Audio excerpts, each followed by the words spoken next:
Here's to the ladies, the fair and the weak. Fair they are, we'll all admit. But who dares call them weak? Our modern girls play as hard and with as much vitality and stamina as any man. How do they do it? Where do they find all that energy, that seemingly inexhaustible store of pep and ginger?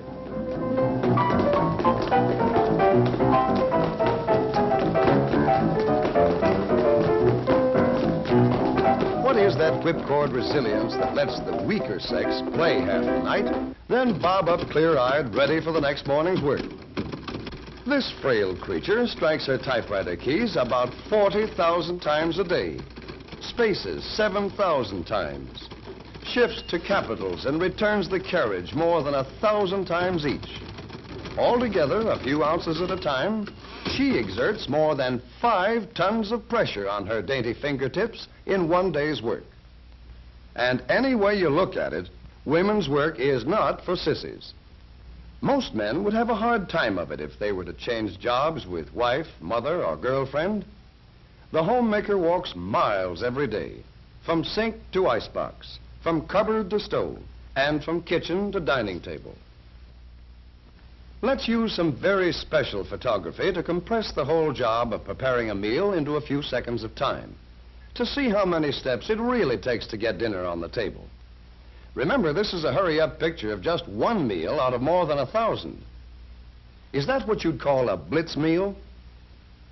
Even an efficiency expert would be staggered by the amount of chasing around and indoor road work that the little woman takes as a matter of course.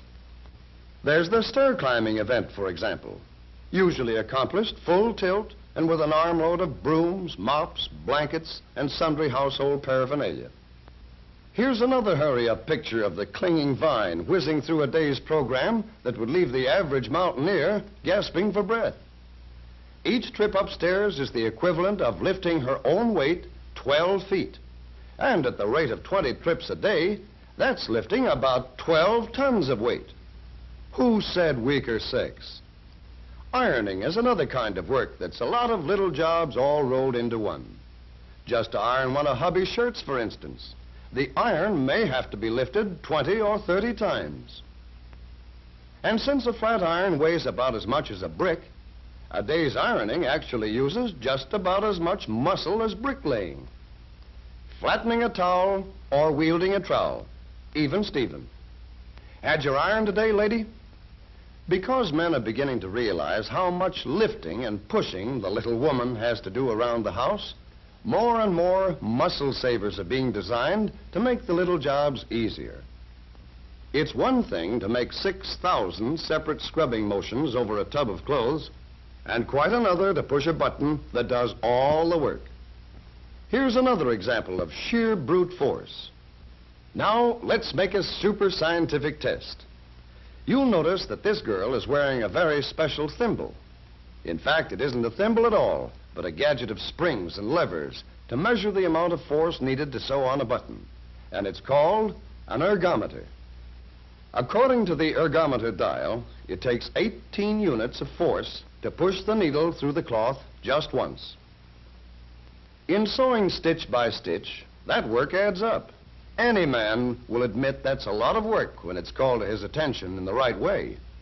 And this is one way of calling it to his attention.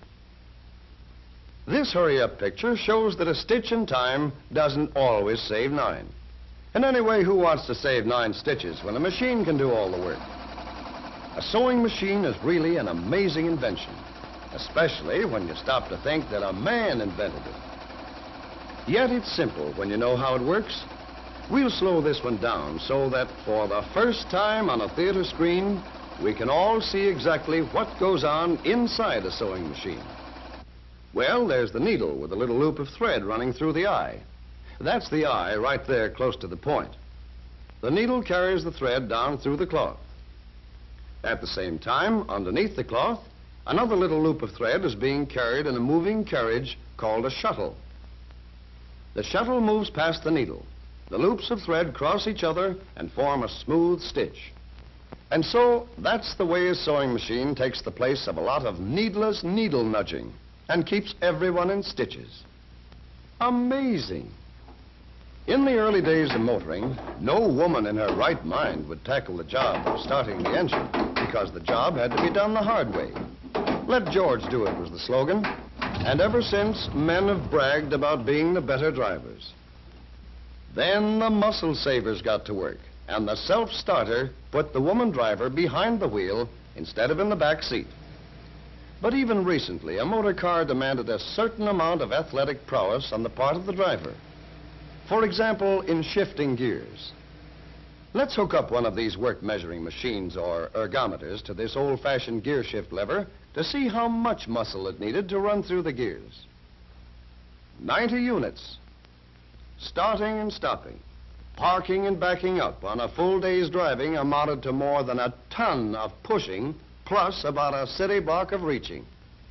Putting the shift lever up by the steering wheel would cut down the amount of reaching. But with such a short lever, it would be even more work to shift the gears. In fact, more than 100 units. To make this job easier, some sort of machine was needed to take over the muscle work of moving the gears in and out of mesh. Yet, because the speed of the car and the conditions of load are never twice quite the same, a certain amount of human judgment would help to shift gears quietly and smoothly. A muscle-saving engineer who went to work on this two-sided problem found that the vacuum produced inside the motor car engine could develop plenty of power to do the actual work. And by means of a super-sensitive control, the driver could still be the real gear-shifting boss. The sensitive control can regulate the pressure in a powerful vacuum chamber so that the slightest movement of the lever will bring about a strong push in the desired direction. A push that can be controlled to follow the movement of the lever with infinite exactness. This device, connected to the gears of a motor car, can do 80% of this work of shifting, yet leave enough for the driver to sense the response of the gears as they move smoothly into place. Now let's use that ergometer gadget again to see how much undesirable exercise we've saved this member of the fair and so-called weaker sex. Now the dial shows about 30 units, only a few ounces of push with the vacuum gear shift. And if you stop to think about it, that's a vast improvement when it's multiplied by the amount of extra driving that our American girls do nowadays. Now that the muscle savers are busy, cutting down the amount of unnecessary work for women and for men, we'll all have more energy left for playtime.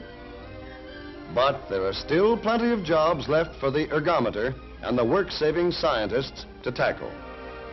Think of all the energy that our charming millions spend in keeping beautiful. And if science is so darn wonderful, why doesn't some genius build a contraption like this?